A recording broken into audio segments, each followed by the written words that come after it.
story goes back to the day to the year 2014. Justice प्रीतम पाल जी ने जो लोक आयुक्त थे हरियाणा के, उन्होंने कैथल के रघुवीर की कंप्लेंट की जांच हमको सौंपी थी, और जो टैक्स वैट के घोटाले के बारे में थी।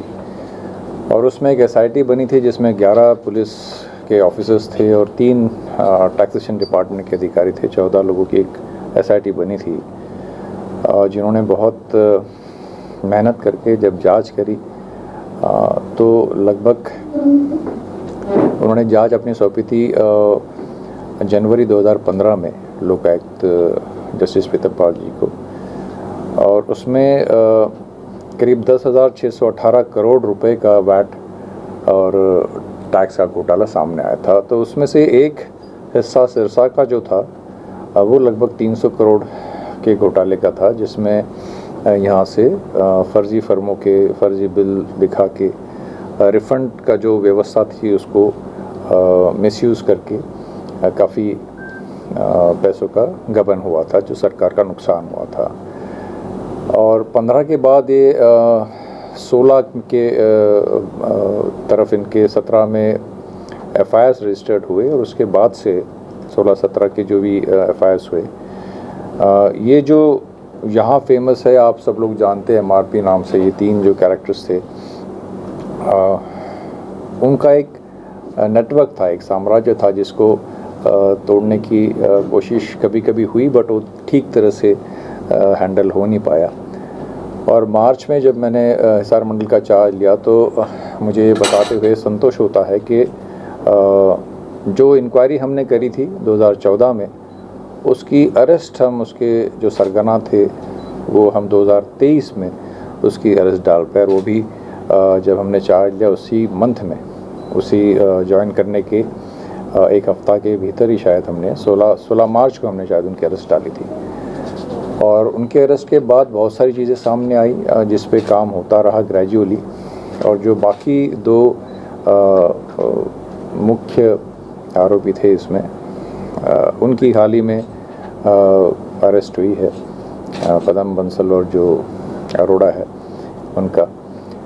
तो इसमें एसआईटी ने बहुत सारे पहलुओं पे काम किया है, और मैं एसआईटी को और हमारे सिरसा के पुलिस कप्तान विक्रांत भूषण, इनको मुबारकबाद देता हूँ कि जो अरेस्ट हुए, अभी जो काम है पिछले 1-1.5 महीने में, उससे हम बहुत जल्दी इन दोनों लोगों तक पहुँच पाए। तो एज ऑफ नाउ ये जो एक कहानी होती थी यहाँ पे कि एमआरपी ऐसे लोग हैं कि जिनको कोई पकड़ नहीं पाता है, हमने वो बता दिया है कि ये कानून से परे कोई भी नहीं है। और इसके आगे अभी तक जैसे आपको पता होगा कि 18 लोग इसमें अरेस्ट हो चुके हैं, जिसमें कि 2 टैक्सेशन अधिकारी भी हैं, और बहुत सारे लोगों के नाम अभी जैसे इनकी कस्टोडियल इंट्रोगेशन में सामने आने की उम्मीद है। उसके बाद जो भी इसमें ऑफिशियल्स इन्वॉल्व है या बाकी लोग इन्वॉल्व है, including people from any department, they going to have a good time in the sense that अभी पुलिस उन पे फोकस करेगी, हमारे रडार पे अभी बहुत सारे लोग हैं। सो ये एक 2014 से शुरू हुई जो कहानी थी, 23 में आके इस बात का फ़िलहाल ये हमें संतोष है कि हम जो मुख्य सरगना हैं उन तीनों को हम अरेस्ट कर पाए हैं। उसके बहुत सारे जो डॉक्यूमेंट्री एविडेंस कलेक्ट करने की बात है, उस पर अभी काम हो रहा है, और बहुत जल्द हम सोचते हैं कि काफ़ी मेहनत इसमें जाएगी, क्योंकि नेटवर्क है ये दूसरे राज्यों तक फैला हुआ था।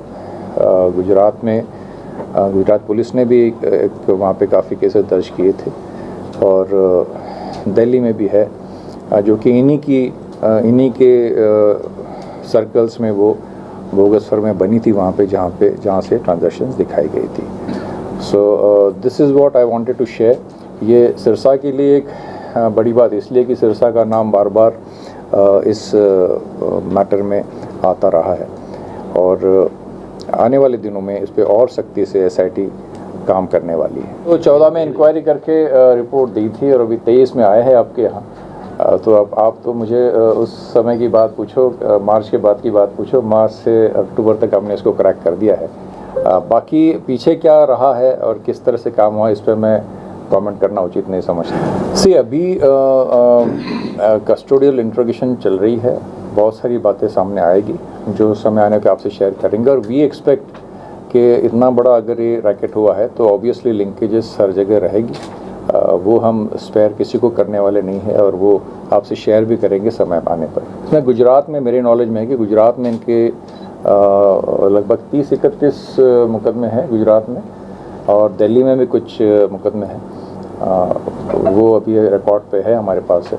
पूछा जाएगा जी, इनसे सब पूछा जाएगा, इनसे सब पूछा जाएगा। और इनके पूछताछ के बाद जिनका भी रोल सामने आता है, चाहे वो पुलिस के अधिकारी हो, चाहे टैक्सेशन विभाग के हो या सिविलियंस हो, जो भी हो, उन सब पे कार्रवाई होगी।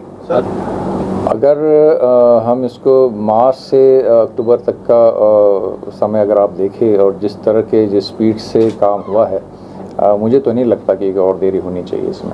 बट इसका जो फैलाव है वो इतना बड़ा है कि हमको SIT की स्ट्रेंथ बढ़ानी पड़ेगी, क्योंकि बहुत सारे पेपर वर्क है इसमें, बहुत फैला हुआ इसका नेटवर्क है और बहुत सारा पेपर वर्क करना होगा। तो we will have to strengthen the SIT, उसकी कुछ और अधिकारी देने पड़ेंगे और उसको और अच्छी तरह से, ताकि हम काम कर सकें इसमें।